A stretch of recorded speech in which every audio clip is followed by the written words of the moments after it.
Hello and welcome into BTN's Take 10 podcast.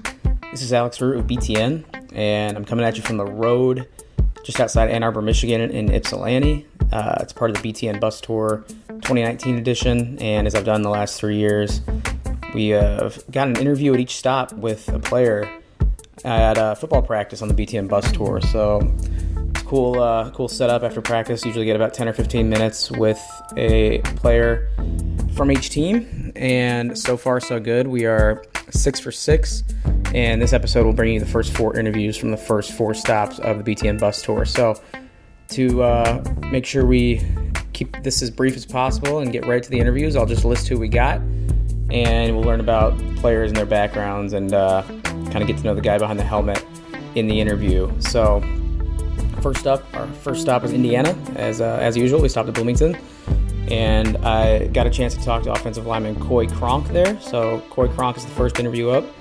After that, Ohio State, we talked to Jonathon Cooper, who's a defensive end there, and moved on from Columbus to College Park, Maryland, where I talked to Ayinde Eley. And then after Maryland, we moved on to Rutgers, where I spoke with offensive lineman Zach Venesky. So 4 great interviews, 4 great guys, a lot of fun talking to them, and we'll get right to the first one. Like I said, it's Coy Cronk from Indiana. That interview with Coy starts right now. Very pleased to be joined at Indiana football practice in Bloomington by Hoosiers offensive lineman Coy Cronk. Coy, first of all, thanks for having us here, and thanks for joining me today. Yeah, no problem. Appreciate it. Yeah, first of all, I just got to say, Coy Cronk, that's a cool name, man. Like, that's a really cool name. You ever get that? Yeah, I'm not really a big fan of my name, to be honest with you. I'm not a huge fan of it. I don't think, the word, I think, Coy is just too short. It's kind of like a fish, and I don't really feel like a fish. I can't really swim that well, so I don't really think it, lines up. But, yeah, Cronk's a sweet last name. I mean, I'm a fan of it, so at least you got that. I guess it counts for something, that right? counts for something. I know people make a big deal about you being from the city where the Boilermakers call home, Lafayette, Indiana. How tired are you at this point of being asked that question?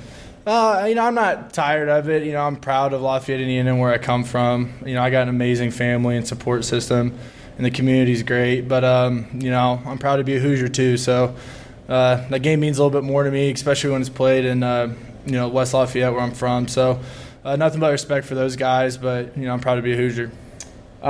Jeff, your SID filled us in, moving to a more personal topic now that your grandfather recently passed away.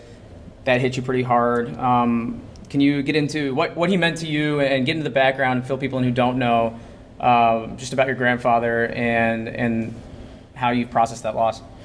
Yeah, growing up from a really small city just outside of, Lafayette, I spent a lot of time with my grandpa. We lived 5 minutes from our house, Sunday night dinners, Saturday afternoon football games, anything in between, to spend weeks at a time over there during the summer. He taught me a lot about life and how to approach it and how to be the best version of yourself every day and how not to take yourself too seriously. So he was a huge part of my childhood, probably my best friend throughout high school and especially throughout college. So losing him, it was a tough experience, but best thing I can do is just play football. Was there a football connection between you guys? Oh, yeah. He played for Illinois back in the Buckus era, so he was a football fanatic, loved every bit of it. And, there's a huge football connection. It's kind of where I started loving football. It's why my dad loves football. It's why I love football. And it's just something you just pass along from generation to generation. So I heard after his passing, and my condolences for your loss, by the way, I heard that you met with Tom Allen, Coach Allen, and he got you kind of back in the right mind frame to play football again. Can you get into that meeting a little bit and discuss what that meant to you and what Coach meant to you? Yeah, it didn't really have anything to do with football, to be honest with you. It's kind of about being a man and how to, move on with life when you don't get what you want sometimes. And, I was in a bad spot. I didn't know he was sick. No one knew he was sick. He just kind of kept it to himself. And then I found out on a Friday, and he passed on that Wednesday. So kind of went quick. I was kind of spinning, and I just got to be vulnerable with Coach, tell him what was on my mind, what was on my heart, and he was nothing but respectful. Kind of just told me, that's sometimes, life just isn't fair. And mostly he just told me to take my time. And I don't need to rush back into it. I didn't really have anything to prove in spring ball. I had to respect my teammates. More importantly, I respect my teammates. So just for him to be able to sit down and look me, eye to eye, and me just be vulnerable with my head coach, I don't really think that happens at a lot of places. I think people say open door policy, but they don't really mean it. And, around here we do. And everybody feels that level of comfort with coach if they wanted to go in and talk to him? Yeah, from my opinion, yes. Okay. Getting a little more into your family, you have a Hoosier Connection before you ever played here, right? Yes, sir. Yeah, my dad was a graduate assistant for Coach Maui, and I believe in 92, 93. So having that in your background, did that draw you to Indiana anymore, or was your recruitment kind of separate from any connection there? I think it played some part, but my dad and my parents especially, they were just really, just finding the best place for me. They really let me handle that process because, my dad recruited a lot of people, and I think he knew it was kind of my decision where I felt most comfortable and where I wanted to be. But yeah, there's definitely some leaning towards Indiana, and And my dad to this day respects the Mallory family, and he was really sad when Coach passed away. Take me through what training camp at this time of year is like. 'Cause it was a beautiful day out there today. Couldn't really get much better for football practice. What's just kind of the grind like as you prepare for a season? Yeah, the most important part of camp is getting into game shape. I think everyone heading into camp is in running shape and can run sprints and that sort of thing. But when you play offensive line, it's a little bit different. It's kind of hard to simulate in off-season workouts, like moving another man against his will. So that's what camp is about. It's about getting into game plan shape and, more importantly, getting comfortable in the five or the four other guys around you, making the five a total unit. So your running back, Stevie Scott, the third now. Stevie Scott the third. Got to get that right. We just had him on the bus. He signed his likeness on the bus and was a really funny guy. We took him through the bus, and he kind of reviewed it for us. And he broke out last year and became one of the best backs in the Big Ten. What's it like blocking for a guy like that? It's awesome. Stevie Scott runs the ball hard. He's a violent runner. He does a lot of little things right, but more importantly, he's not a me guy. He's all about the team, especially he treats the offensive lineman right, and it's a pleasure to work for a guy like that. Indiana's had a lot of good running backs in the last 5-10 years. Tevin Coleman, Jordan Howard, Stevie Scott. I feel like you guys deserve a little bit of that credit too, right? The offensive line. Yeah, and I think we've had it, especially when Feeney and those guys were here. But it's not really kind of why you sign up to play offensive line, in my opinion. If we wanted our names in the paper, we might have tried to play a different position throughout, our lives or something like that. But it's just an honor just to block for people and seeing them succeed, and more importantly, seeing our team succeed because we did our job. So when I think Indiana football, and I've watched you guys over the last few years, it seems like you guys are always knocking on the door of like a very program-changing upset. Ohio State, you guys gave a tough game last year. I know people were impressed, especially our crew over at Fox, Bruce Feldman, guys like that, were impressed with how you guys were close. You guys beat Michigan State when you were probably a freshman in 2016, rushed the field. So there are big wins, and you guys have broken through. You were quoted as saying you have to have someone to play at Indiana that wants to change a culture. Why do you think you guys will be able to break through this year when you are knocking on the door like you have in recent years? Yeah, that's a great question. I think a lot of things we've done, especially in this offensive line room, is just kind of switch the focus from thinking about a bowl game or thinking about an opponent or thinking about anything other than today. I think we just kind of flipped that mindset of we got to work on today. We got to go out there.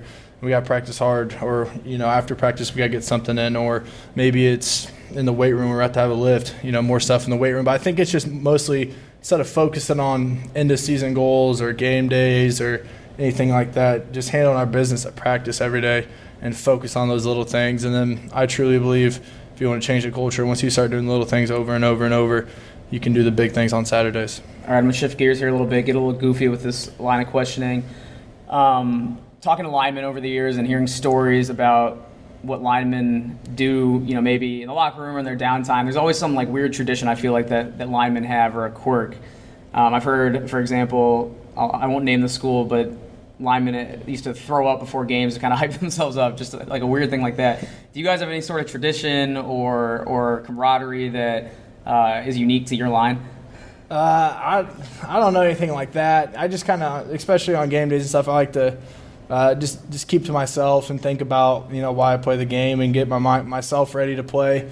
I don't know anything, crazy like that, but I think if you ask a few people around here, I think there's some quirky stuff like that. Keep it under wraps, all right. I don't blame you if it's something as weird as throwing up before games. Yeah, I wouldn't admit to that, I don't think. All right, before we wrap up, just a couple of questions outside of football. I was scrolling through your Twitter to get ready for this interview and tweeted at one point, Reggie Miller, forever be a hero of yours. You a big basketball fan? You a Pacers fan growing up? Yeah, I'm a huge Pacers fan.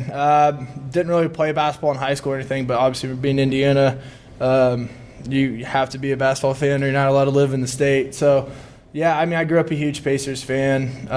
In my high school graduation, underneath my cap and gown, I had a Reggie Miller jersey on. There's just something the way he just approached the game every day. And he kind of took our franchise. I shouldn't say ours because I guess, I don't own it, but I feel like I'm a part of it because I go to so many games. But he kind of just revitalized it, and especially, later in his career. And he just did it so gracefully. And he's just awesome player. How about the Chicago Cubs? I saw a lot of Cubs content. Are you a Cubs fan? I'm not. I'm actually a Braves fan. Braves fan, okay. I'm a huge Braves fan, yeah. All right, well, I was looking through some of your favorites, and there were some Cubs-related ones. So it was wrong of me to assume, because I'm a big Cubs fan, so I guess it was wishful thinking that you'd be a Cubs fan. But the Braves are good this year. Yeah. They got a really young, nice team. Yeah, not a bandwagon guy either. I remember 5-6 years ago, consistently last team in the league. But, yeah, we turned it around. We got some young pitching, and then we got some superstars like Acuna and Ozzie and Swanson and all those guys. So, it's awesome. But actually, while I'm a Braves fan, my dad on his spring breaks as a kid growing up used to go to their spring training and be their bat boy for 2 weeks. So he just kind of passed that down to my brother and I.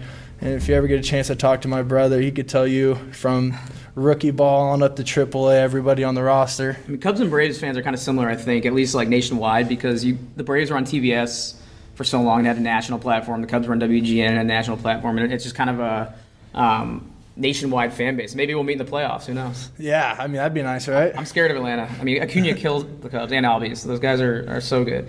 Coy, to wrap up, since we're in Bloomington right now, we're heading out after this, so I'll have to make a note of this for next year. But we always try to eat good while we're here, find the best spots on campus. Where are your favorite spots to eat and hang out on campus? So it kind of depends what time of night. If you're after 10, you want some really good food, late night food, comfort food, you got to go to Butch's. They got a huge menu, unbelievable pizza, unbelievable sandwiches, and they got these build your own gorillas is what they call them, and they're just huge subs. You can put whatever you want. I'm talking chicken fingers, cheeseburger, jalapeno poppers on these things. It's a spot to be. If you're looking for a nice steak or chicken or pork, a nice place, parents' weekend to bring someone down, I would recommend Malibu Grill. They do a phenomenal job. Everyone always says Malibu Grill's the parent spot to take them. Let them foot the bill for that. Yeah. We had Farm last night, which was also really good, and we've done the Zagreb's before too. Yeah. That's a good spot. So I'll have to check out Malibu Grill sometime. Last question, Coy. When I think of Indiana and just talking to students that have gone here, Little 500 is always something that comes up. What's that experience like? I've never been there or done it. What's campus like that weekend? I haven't yet to make it to a race per se, but yeah, it's an electric weekend. It's unbelievable. If you just go up and down any street on campus or right off campus, it's nuts. There's, allegedly there's parties going on from 6 a.m. to 2 a.m. if you really wanted to with a 4-hour break.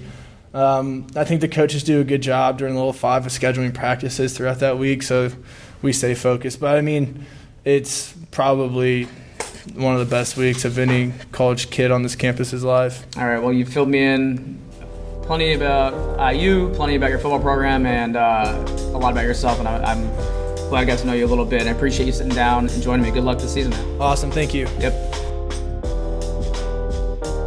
All right, thanks a lot to Coy for joining me and for Indiana staff for setting that up. Moving along now, moving east to Columbus, Ohio, and defensive end Jonathon Cooper. All right, I'm very pleased to be joined by Ohio State Buckeyes senior Jonathon Cooper. Jonathon, I heard they call you Coop, right? Is it Coop? Call me Coop. Coop? Call me Coop around here. All right, man. Well, thanks for joining me. What's up? Hey, what's up? How y'all doing? I'm doing great. How are you doing, man? I'm doing good, man. Just got out of practice. Hard one. It's a hot one today. Yeah, it's early August. It's some good weather here in Columbus. Yeah. This is like this is your last rodeo, so you've been doing this. This is a while. Is training camp old at this point to you, or is it still fresh?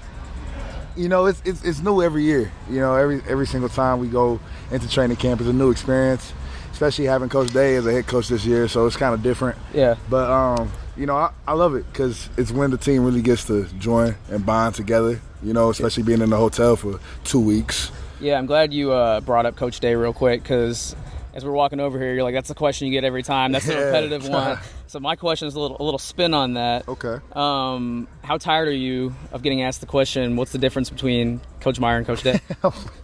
I'm pretty tired of it, man.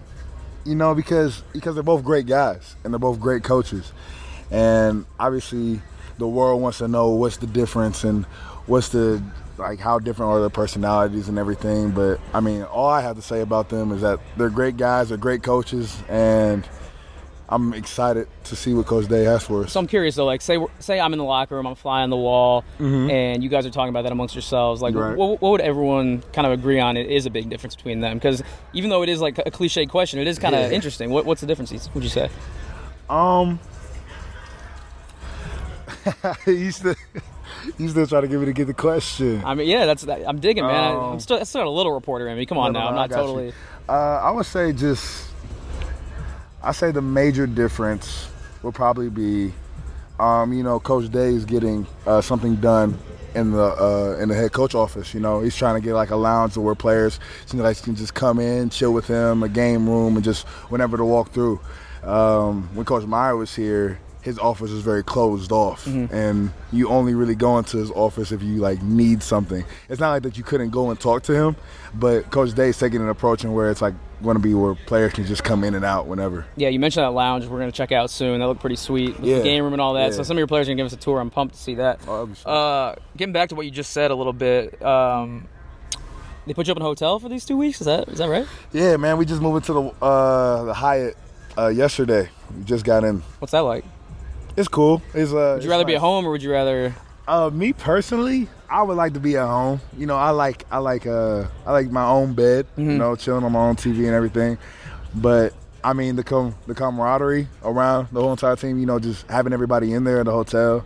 You go down like two doors down, knock on somebody's door, have some fun. It's like being back in the dorms, talk right? And everything. Yeah, so it's fun. It's like Hard Knocks. Bonding. Hard Knocks life, a little bit. Just a little bit. Yeah. All right. We'll do one more Coach Day question. We'll move on to some off the field stuff and some other football questions. I got you. So he said that you, Jonathon Cooper, are the epitome of what it means to be a Buckeye. Why do you think he said that? That's very humbling to hear. I actually did hear that when he said it at Big Ten Media Day, and it means the world to me to just have him say that about me, just because I grew up here. I've always been a Buckeye fan. I've been looking at guys like James Laurinaitis and Troy Smith and playing with them on a video game my whole life. So for him to say that about me is just, it takes a step back and just really leaves me in shock. And I really do hope that I do carry myself like that and continue to do that for the rest of the season. Right. So you're about to be a senior. Yes, sir. There's a program that has a lot of success because of guys that don't always make it to their senior year for good reasons. They leave to go to the NFL. Yes, sir. Especially at your position on defense. Chase Youngs, the Bosas. Yeah. And last year was pretty much the first chance you got to start on a regular basis and show what you could do, right? Yeah. So what was that like, and what's it like now being an old head kind of when there might be not too many seniors at a place like Ohio State? Right. So last year being my first time to actually get out there, I was nervous. I don't think I had that confidence level yet. It's always, you don't really know what you're going into until you actually go through it. A game, you can go through practice all you want, and I can have good days in practice and keep going, but once you get on the game, it's a little different. My emotions were running high. I would tire out pretty quickly. Then towards the end of the year, I started to pick it up and started to really get comfortable and find that confidence in myself. And the difference between last year and this year is just that confidence level that I have in myself and the team. And my teammates in the unit really counting on me to go out there and be the leader, be the captain, make plays, and I take it all on my shoulders. I take it pride with it.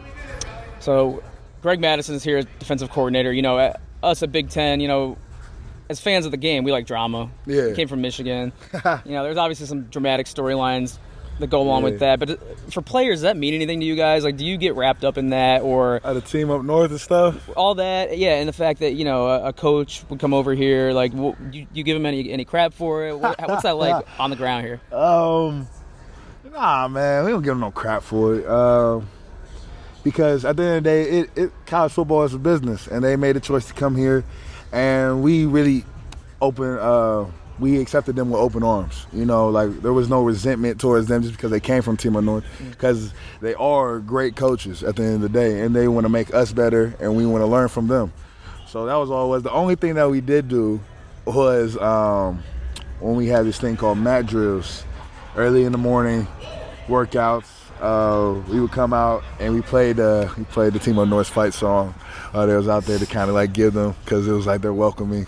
That's pretty good. Yeah. I didn't know that was legal here to play that in Columbus, Ohio. But, you know, I guess if you're giving someone a hard time, you can make an exception. Yeah, that's the only legal reason. All right. Ohio State, you know, has a reputation as being DBU. You got plenty of defensive backs in the NFL. Mm-hmm. What do you guys in the D line and you know, in the front seven think about that? Because it could be DEU or DLU. What do you guys think? Yeah. You know, we've had great players from all positions come out from Ohio State. You know, this could be QBU, this could be TEU, RBU. You know, we have great players across the board. I mean, obviously, we do think that we're the this is my guy BB over there. I hope you guys get to go talk to him. He's a clown. But yeah, I mean, we have great safeties, great cornerbacks, great wide receivers, great D-line, great linebackers. I mean, you see it all through not just Ohio State, but through the league. So, I mean, that's just how it is here.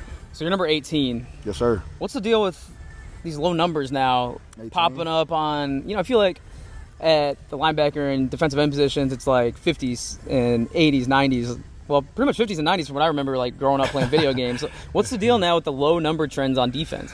I mean, you gotta talk to Chase about that. You wearing number 2. Yeah, he's 2, right? He's number 2, and I ain't gonna lie, that look hard. I ain't gonna cap. It does. It's dope, but I actually wanted to be number 8. You know, my number in high school is 35, and I all like centered around like 3 + 5 equals 8. I like the number 8. It's my favorite number. And I was born on January 8th, 1998, so 1/8. And I was like, 18. So I'm 128. You're 128? The 2 in the okay. middle. Yeah, there we go. January birthdays. What are you? Aquarius. Aquarius, yeah, okay. because I think that starts like the 21st, I think. I'm a Capricorn. Okay. See, I don't get into all that, but I do know my sign. So at least, you know, when people ask and try to make that connection, I can at least go there. There you go. So, I mean, your birthday's born in January, so you good. Yeah, exactly. I think that's more important anyway. So you said your favorite number is 8, but judging by your Twitter feed, when I did my little background 7, research, right? Well, I was going to ask about your obsession with Dwayne Wade. Oh, number 3, right? That's my guy, man. Yeah. So, where did 8 come from? Are you a Kobe fan too? On top of D Wade? No. Nah, I like 8 because I was born January 8th, 1998. Oh, yeah. Okay. You just said that. Like at 1/8. You did like 108. I got you. You just did say that, so I got to pay attention. Yeah, but with Dwayne Wade, man, he's always been my favorite player since I played the old NBA game, like 06, and he was on the cover of it, and man, I mean, I didn't really know the NBA like that. Was that NBA Live or 2K? I think it was live. Because everyone played live back then. It was and live. Then 2K got way better. It was live. Yeah, I used to play that too. So I didn't know really nothing about basketball. I was a kid, right? So I was just scrolling through the teams, and the Miami Heat logo so cool. Like, it's dope, like a fiery basketball going through a hoop. I'm like, yeah, let me pick that. And they were good that year too. They had Shaq. Yeah, so I picked that, and I'm playing with this dude, number 3, on a game, and he's balling. Mm-hmm. And since then, I was like, is that Dwayne Wade? And since then, he's been my favorite player. That was like prime cold D Wade. Like, he was sick, and he's a Chicago guy. So yeah, he's dope. even though his stint on the Bulls was short lived, I'm a Bulls fan. You're a Bulls fan? Yeah, I still have respect for D Wade. It's hard to be a Bulls fan right now, man. I live in Chicago, so. So you was like with the whole D Rose. I was there. Yeah, I pretty much grew up on the D Rose Bulls. A little bit earlier than that too, and then now. How old are you? I'm 25. Oh, okay. I should have made you guess, yeah. but I was gonna guess 20-something. 20, yeah, mid-20s. All right. The beer kind of throw me off. I know. I'm trying to, use that so I don't get carded anymore when I go to restaurants or anything like that. All right, Jonathan, wrapping up here. A couple more questions. Going through your Twitter feed, doing the research on D-Wade and all your other interests. Your Twitter game's pretty strong. How come you don't have a blue check mark yet? I don't know, man. I want a blue check mark on my Instagram and my Twitter. I feel like I've verified myself. You've got like 10, 15,000 followers, something like that. Yeah, I feel like I've verified myself. Can you work on that? I work in social media. I can see what I can do. You can do that for me? Yeah. I feel like I got some that connects. Blue check mark. That's all you need. Exactly. All right, real quick. I want you to wrap up by telling me about an internship that I heard you worked with the NFL. Is that right? Yeah. Yeah. What was that all about? What did you do for them? So we went down New York for like 3 days or 2 days, and it was cool. I just was learning all the stuff about the NFL besides the football field, besides the game. Like the fact that it is a big, large company, and that there's a lot of stuff that go like in between the walls to make the game actually work. So I was just learning about all of that, and it was a great experience. So is that an organization, once you're done playing, that you potentially want to work for? Do you want to work in sports? What was the reason behind touring an internship program like that? I feel like working in sports would be great. I love the game. I like talking. I feel like I'm a good coach. I feel like I'm great at communicating with people, and I feel like that's what the NFL is all about. So just going there and opening my eyes to different avenues just helped me out. Yeah. You were at the Manhattan office? Yes. Yeah, I was just... Yeah. And they have one in New Jersey, too, I think. But I was just there, actually, a couple months ago. It's a nice setup over there. It is cool. Yeah, the Lombardi trophies, the rings, and all that. It is cool. Yeah. It's really cool. Yeah. And we got into the commissioner's office and everything, and that was pretty cool, too. That's nice. All right. Last question, Coop. You gotta let me know, since we're here, I got a whole other day here, where we gotta eat in Columbus. What's like some good places on campus to eat? On campus to eat? Oh, man. Have you ever went to Los Gachos? No. I actually had Mexican yesterday. I had Bakersfield, it was called. It was good. You like Bakersfield? It was pretty good. I feel like the tacos is too... The thing is, they are expensive for... maybe they're kind of small. Yeah, really but they were good. Forno's really good if you want to go by there. Yeah. But, I mean, this one little place off in the corner is like my favorite Mexican spot is Los Gachos. Los Gachos? All right, I'll keep it in mind. I can eat Mexican food any day of the week, so I'm not... So there you go. It has no impact that I ate yesterday. Last food question, just on top of that. Right. Yes or no on Skyline Chili? No. No? No, negative. There's one right across from my hotel. No. I shouldn't do it? No, not at all. Unless you want to be on the toilet for about 3 hours. Go ahead. All right, we'll end it there. Jonathan Cooper, appreciate your time, man. Best of luck this season. Enjoy your senior year. All right, appreciate you, man. Goodbye. All right, thanks a lot to Jonathan for joining me. He was awesome as well. Moving on to Maryland now, it's Ayinde Eley, and that interview with the Terp starts right now. All right, I'm very pleased to be joined here in College Park, Maryland, by redshirt sophomore linebacker Ayinde Eley. Everyone calls you Ace, so I'm gonna stick to that in the interview. What's up, man? How are you? I'm good, just enjoying the day. Yeah, just got to practice outside here in College Park. It was a hot one, man. Yeah. How do you like practicing outside versus inside? Because when it's hot like that, I don't know. I was sweating just standing out there. I like practicing outside more, just being on real grass, just more space. It's just more of the college park experience. Inside is nice too, cold. That's a nice building. That's state of the art. So, but I think outside I'd take more. Yeah, that grass was nice. You're right. It was really short. They kept it like a true football field, like you said. All right, so this is top 3 for us out of 14. So you're still like early on in the tour for us, but it's the second stop in a row where we have a new head coach. So it was Ohio State, last one with Ryan Day. Here it's Mike Loxley, and I know like players get tired of getting asked about what the differences are, because that's probably like one of the main questions you guys get asked. But I'm gonna ask it anyway. So what are some of the biggest differences now with how things are run under Coach Locks? I wouldn't say too many differences, but Coach Locks, he's a high energy guy. He's gonna let you know when you're doing wrong, when you're doing right, and he's gonna encourage you. And it's a lot of he wants us to be very disciplined and very precise. It's just work towards perfection, but you never get to perfection, but it's always good to work towards perfection. And it's just like Coach Locks always says, it's being where your feet are, just enjoying the moment, be in the moment. Don't let distractions distract you from what's going on. Just handle what you got to handle right then and there. All right. Before we talk more football, I do want to get into your personal background a little bit.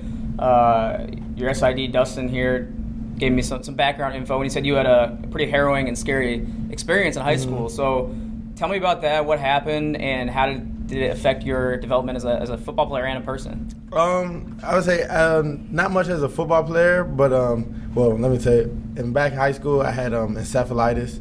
So it's a rare brain disease. It's like swelling in the brain. So I dealt with that, and then just coming back, it made me a better football player and a better man. It taught me that if I really wanted to do something, I would have to work for it, even when the goal seemed so far. So I really worked to get myself back into the physical shape and my mental state back and being ready to play football again. And as a person, it just taught me just perseverance, just always go after something that you want and just never give up on your dreams. And that's why I just play this game with so much passion and stuff, because I just love it and I work so hard to get it back. So how did you discover that you had encephalitis? What happened? I actually had a couple seizures in school.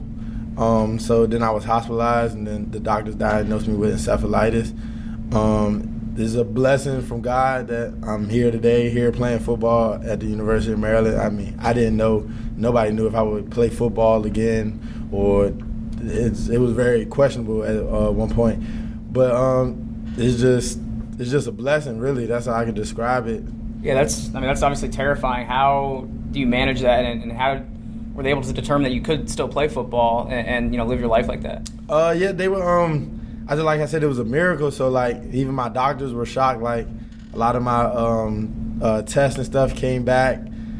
My tests that were positive at beginning stages of the encephalitis eventually came back negative, and I started getting my body functions back, and I just started getting more and more back to myself and being 100%. And it got to the point where I was back to normal, and they were able to clear me to play again. So, and ever since then, I just won't take a day while I'm playing this game for granted. Right. So you missed some time, right? Some development in high school. Did you miss a whole season? Yeah, I missed my whole senior season. How did you get back to football shape, and how did that kind of affect you as a player? Just working out, just extra time, extra hours, late nights, early mornings. I mean, the help of my friends, my best friend Josh Pascal, he plays at Kentucky now. He really encouraged me. Muhammad Ibram, he plays at Minnesota. Mm-hmm. Both of them, they encouraged me to keep going. My little brother, my family. It's just a whole bunch of encouragement and support from the people around me. And then as development as a football player, it just teaches me just keep going. Just like I just know if it's something that I can't do on the field or I'm not as good at, I just keep working to get better at it. Just the perseverance, again, that it taught me. Well, I mean, it's awesome that you're sitting here, now, and not only obviously alive, but with a football uniform on, and be able to overcome that. So that is awesome. Get into your background a little more. I read up that your hero, your sports favorite athlete is Sean Taylor. Yeah. So how old were you when Sean Taylor played? Because I feel like he passed away 12 years ago or something. Yeah, I was young. I probably was like 8. I was real young, but back then I didn't even really see him play. I mean, I seen him play, but I didn't really know, maybe what's going on. But just hearing the stories that my dad and people around me told me about him, and then as I got older, watching videos and how he worked and how he dominated the game, and he was just somebody to look up to, just on the football field and off the field. I heard he was a stand-up guy, so it's just somebody that I want to just what's his name, like as a role model. Mm-hmm. So I like to try to imitate him as much as I can. Yeah, obviously, tragically passed away. I think he was 24, which is it's crazy to think back and realize that. But I love that hit that he put on the punter in the Pro Bowl. You seen that highlight? Yeah, I have. That just showed his competitive spirit. It's just that's how I like to go about this game in practice. I treat every snap is like a game snap, like a crunch time situation. So I just try to go 100% at all times and just I just win at everything, and that's just all he was trying to do in that Pro Bowl. So you're a Redskins fan then, I assume? No, you're not. New Orleans fan. New Orleans Saints. Okay. Yeah. Sorry for your loss in the NFC Championship. Yeah, that one still hurts. Yeah, that one still hurts, man. But touchy topic. It is what it is. So Ace, you're from the area, right? You're from Silver Spring? Yes. Okay, so that's just right up the road for those who don't know. One of many talented athletes to come up in the DMV area. I mean, it's crazy how many guys come up here in basketball and football. And it's interesting because, Mike Blocksley being here now, I remember when he was an assistant under Ron Zook, who now, full circle, Ron Zook, it's his first day back. Now he's under Coach Loxley as an assistant coach here, so that's just an interesting little nugget. But I remember he recruited this area really hard. I think he got guys like Aurelius Ben out of here, Vontae Davis out of this area, and on and on. So growing up here, what's the perception among your peers and athletes in the area of Maryland football, and how do you get it to a place where the best guys, or a lot of the best guys, want to stay home? I mean, growing up playing sports here is just an underdog mindset. I mean, the people always kind of put us on the back burners behind, the other states, Florida, Texas, and everything. But we just work to get our name out there, get the DMV guys out there, and it's some of the best talent here. And we just go against each other throughout the seasons. I mean, some of the guys I'm playing with now, Anthony McFarland, Tayon Fleet Davis, DJ Turner, I've been playing against those guys since Pop Warner. So it's just good to all be on the same team now, and that's just the message we want to get to the young guys now. Is just we've been playing against each other for so long and in so many great battles. It's just what if we all just stay here and play together, just how great it would be. It'd be legendary. Yeah, and it's interesting because sometimes I feel like that topic is overblown. Like, not everyone wants to stay home for college, right? Like, some people like to get away a little bit, but you just got to get enough of those guys, right? You got to get a good chunk that want to stay home and keep them here, and you guys are kind of paving that way. So yeah, I mean, everybody has to do what's best for them, and if going away is what's best for you, then that is what it is. But I thought going away was the best thing for me too until I came to Maryland. I took a couple visits and just talked with the other guys in my class. It's just the camaraderie and just like. We don't really have best friends on this team. It's just a big group of just guys that just love each other and just would do anything for each other. And I love that. So that's how it is here. Like me and Tayon, we feel like we've been friends our whole life, really, and we've been playing against the enemies for our whole life. And now that we're here together, it's just so much love and stuff that we share, and I just love playing with those guys every week. So Coach Locks needs to listen to this podcast, take that out on the road when he's recruiting this area. You can just play that clip right there. You'll get everyone to stay home. All right, before we wrap up, I want to talk a little bit about your personal interests outside of football. I hear you're a big hoops fan, big basketball fan. Yeah, basketball was my first love at one point. All right.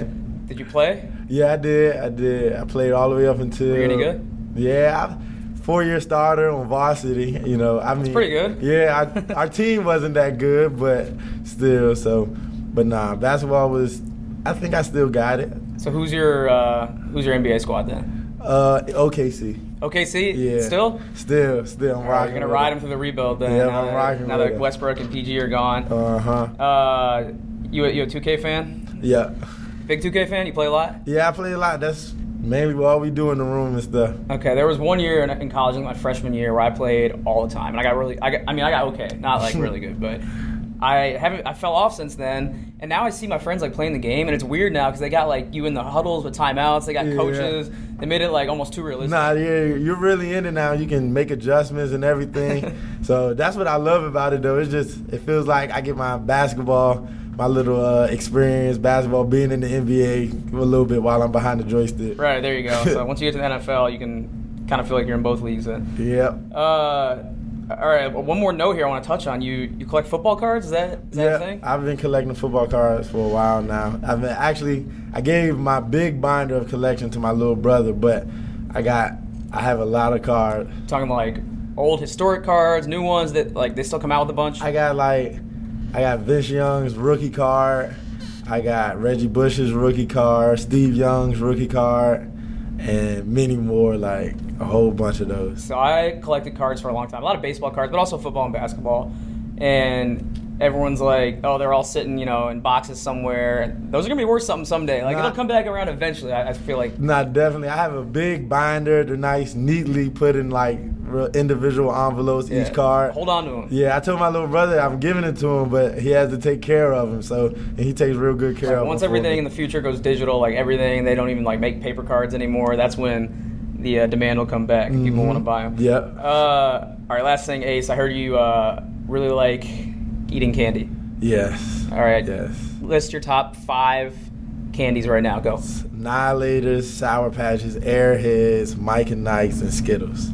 Okay, that's pretty specific. You did it right off the dome. You didn't even have to think about it. I got a big tube of Sour Patches and Airheads sitting right in my dorm right now for camp. You know what other athlete likes candy a lot? Do you know off the top of your head? Dwight Howard. Oh, Marshawn Lynch too. Marshawn Lynch loves Skittles, obviously. Yeah, Dwight Howard apparently ate like an unhealthy amount of candy like all the time. Yeah, when I was younger, my mom would have to literally hide candy from me in the house. I would come home. I used to have a little bucket under my bed that I used to hide from my mom. Yeah. And she found it one day.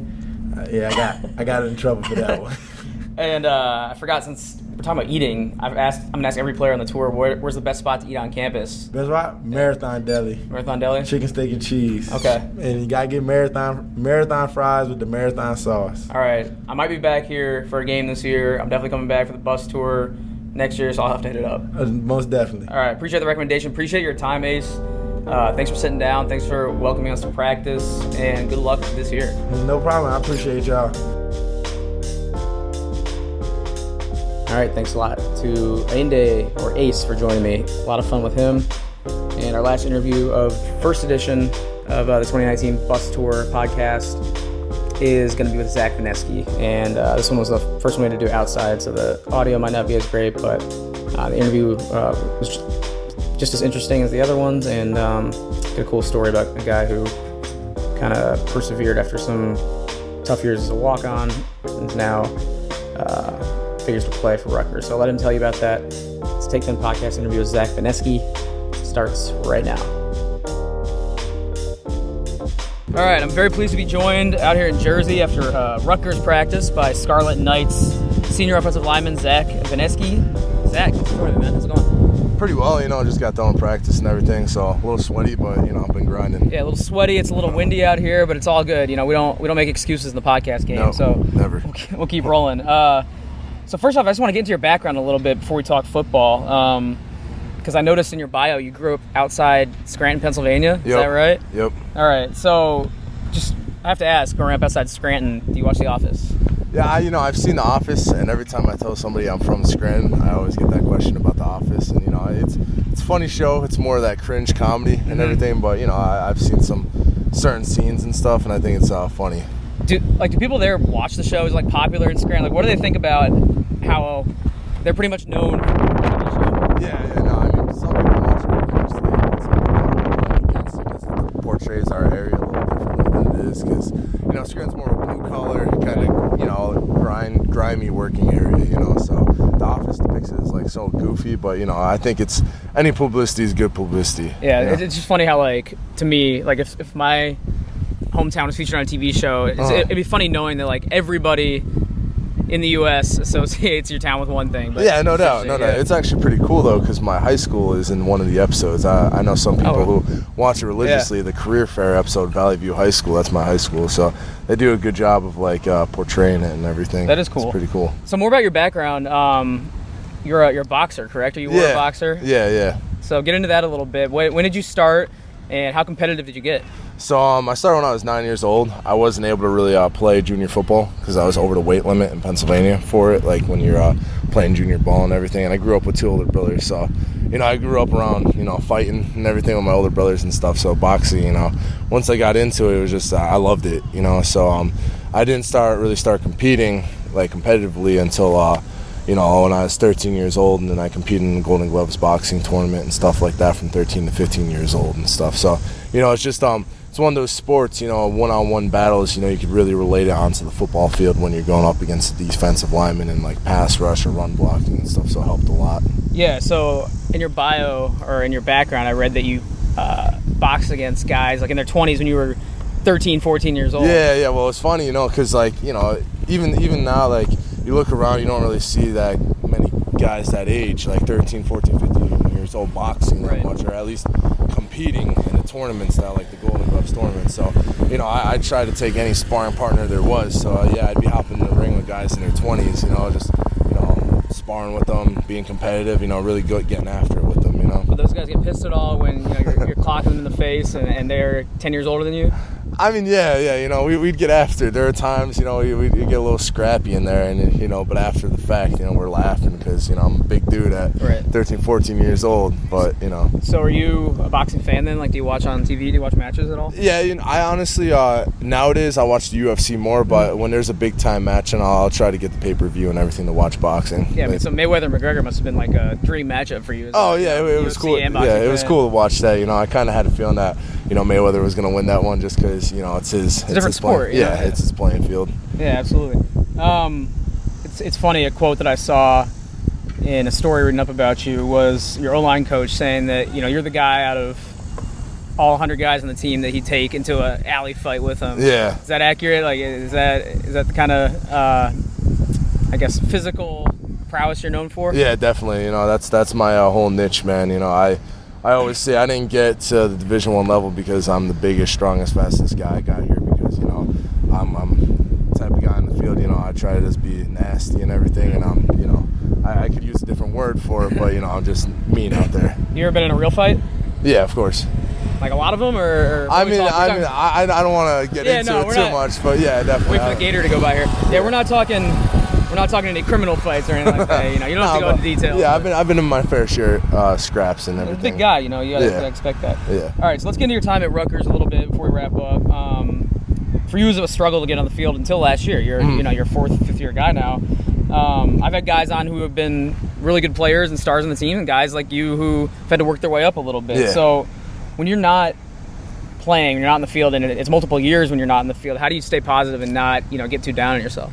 You know, you just got to keep grinding. My biggest thing was I always told myself I ain't going to control the controllable. So I was always trying to get out there on the field, you know, give it everything I had and work as hard as possible and at least show the coaches that, you know, I was just grinding. I wanted to, you know, do whatever I possibly could to earn some sort of spot on the field, and that I'd be ready when my number was called. Yeah, when we sat down before this, you know, we were talking about how it's kind of the dog days of August, and now, you know, you're competing for playing time, and you know you'll be seeing the field. But what was it like when it was the dog days of August and you didn't know if you were going to get any snaps, say 2 years ago, 3 years ago? Yeah, well, that's when you kind of lean on your brothers on the team. You know, O-line, it's definitely a special position. You know, guys just joking around and everything and having each other's backs. So there were times when I leaned on some of my best friends in the room. You know, like guys who used to be here, Zach Heeman, and even like a guy like Matt Rosso, who's on, you know, Jonah Jackson, Mike Maetti, Sam House, and all those guys. You know, I just lean on them. They're my best friends. So I mean, that's kind of what I stay in other guys' ears too, just to kind of be that mentor to some of the younger guys. Just, hey, you just got to keep grinding, your time's going to come. Yeah, clearly the coaches noticed because you've earned playing time, and then clearly your teammates noticed because they voted you a team captain. Were you surprised when that news came out, or what was your reaction? Yeah, it was man, it was ecstatic, man. I was so happy about that. It was a great moment, you know, because, you know, on a high school, being named captain's one thing, but at the college level, you know, you have guys from all different kinds of backgrounds. So to be voted captain, it's a really big deal to me, and, you know, I take it to the utmost seriousness. You know? What do you think were some of your attributes that your teammates recognized that in turn prompted them to vote for you? I think, one, I just try to be the hardest worker in the weight room on the field. You know, that's all. Like I said before, that's my niche. You know, I try to come to everything with a business mindset. You know, just to get everything done, and just, you know, when it's time to, you know, when guys may be down, I try to lift guys up. You know, I try to be that positive dude on the team, and, you know, just keep things rolling. Right. Part of that reputation now, and part of those responsibilities come along with being a captain. You do interviews like these. You get selected to do interviews like these. You get to go to Media Day in Chicago as a representative for Rutgers, and one of the 3 guys that did that. How was that experience going and representing your school at Media Day? It was cool, man. One thing, deep dish pizza, not a fan of it. Come on, man. Deep dish pizza. You know where BTN's located, right? Yeah, We're I in know. Chicago. I just got to say that, man. You guys got to get pizza out in Jersey. So you New like York, the thin, yeah. then? The thin crust? Yeah, I like the thin crust, man. I like thin crust too. See, I don't discriminate with my pizza. You know, no. Come one, listen, come all. Listen, I gave it a serious chance. I had it there. I took it back, and sometimes some pizzas that are cold. You're right. Yep. I let it sit. I tried it like that. Deep dish is one that does not hold as well. No. So I'm a big dude. Yeah, I'm an offensive lineman, so you got to respect my take on that. I do respect it. And as long as you gave it a try, that's what I respect. Yeah, that's what I mean. I give it the most try, but it was cool. It was cool being out there. It was a cool experience, something like that, especially at the luncheon. Hearing the Minnesota's place. Yeah, Casey O'Brien. Yeah, hearing his story, that was that was hit hard. Mm-hmm. Just see like big thing I've always says you put things into perspective. And like not many people get to do what we get to do. So hearing his story really put things in perspective. So it makes you really grateful. But overall it was a great experience. No, yeah, you're right. That speech was really powerful. I'm always amazed because that was like the third one I've been to, and every year those guys always kill it. Like you never know with like a student going up there and how they might react to the stage, definitely. and they always go up and deliver. And especially like you said with Casey, that was awesome. So besides deep dish, you do anything else in the city while you were out there? Anything cool? I just walked around, sight saw a little bit, but that was about it. Biggest thing for me was trying some of the food, and I had deep dish pizza on my list, and I needed to try that. Anything else that you were able to eat over there? Let me think, man. Nah. I mean, that's what we're known. Like that's the only one that stands out. You probably had a burger or something at some point. Yeah, burger. That's all right. I'll take your opinion into account, but I won't agree with it. Hey, I understand. All right, so a little bit of Rutgers football talk heading into another season under Coach Ash here, and obviously a season where you guys want to show some improvement. So, do you think the staff is communicating to you guys a sense of urgency? Like, can you feel that you being a senior and the staff with something to prove? Do you feel like there's a sense of urgency around to prove that you guys can stack up in this league right now? Yeah, I mean, the biggest thing is, we all know that we just have to kind of stick together and keep improving. I mean, our goal that we preach right now is Matia, the most improved team in America. And that's, we just have to, to reach that goal, we just have to be tight as a brotherhood, coaches, players, every support staff, everybody. Just have our mindset on that goal. Just keep working hard, keep grinding, and stay together. You can't really focus on the talking outside, but we just all have to stick together. Gotcha. And speaking of Coach Ash, I saw you guys at a cookout or a little pool party at his place last night. Yeah. That looked pretty nice. Yeah, it was, man. It was an awesome time. Coach Ash, he's my guy, so I love being around him. I love when he has the whole team together for events like that. You really just get to have fun with all the guys, Am I remembering correctly? He's got a pool, a basketball court, looked like a nice little area to grill out. That's the setup. Yeah. It's a great setup, man. I tell him he has to have us over more often, Yeah, just pop in on him one day. Yeah, knock exactly. on the door. I'm sure he won't mind. All right, Zach, before we wrap up, last question. We're talking about food a little bit a minute ago. I've been asking every player that I talked to on each campus since we spent some time around here. We got to know where to eat. Where should we eat on Rutgers campus? Oh man, where should you eat? That's actually tough. Like New Jersey, I feel like has a lot of iconic foods, right? There's a lot of Italians around here.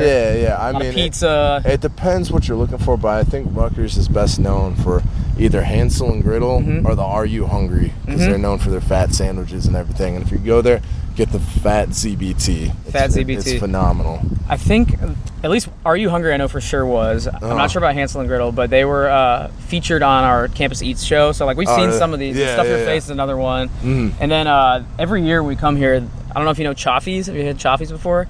No, they drop food off on the bus and it's so good. It's like Italian food. So don't tell anyone, but maybe you can slide through and grab a bowl. Or I'll have to. All right, Zach. Hey, appreciate your time, man.